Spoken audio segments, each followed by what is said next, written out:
Вашата поддршка е од голема важност и представува сериозно што албанците ќе манифестираат кон мене со оглед дека сум единствениот албански кандидат за председател.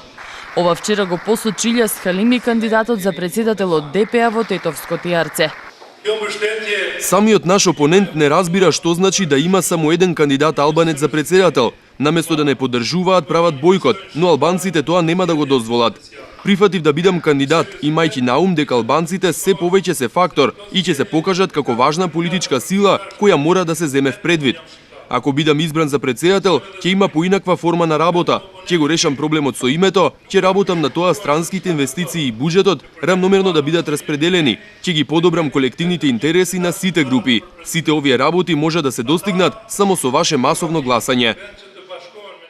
На митингот своје обраќање имаше и председателот на партијата и носителот на листата во 6-та изборна единица Мендух Тачи.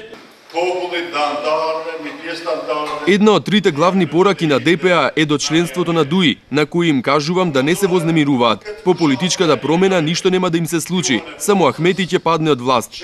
Работите се јасни, иако медиумите кои ги контролира Али Ахмети не дозволуваат да се каже вистината, а тоа е лоша ситуација. Втората порака е до Брисел и Вашингтон, дека ние што гласаме против оваа влада, гласаме против начинот на кој ДУИ владее. Чувари на законите не може да бидат само македонците, туку заедно и албанците.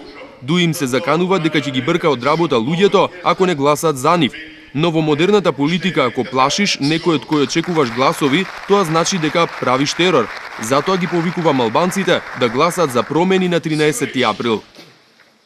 Вечерва караванот на ДПА продолжува во Сарај и на селбата Тетекс во Тетово.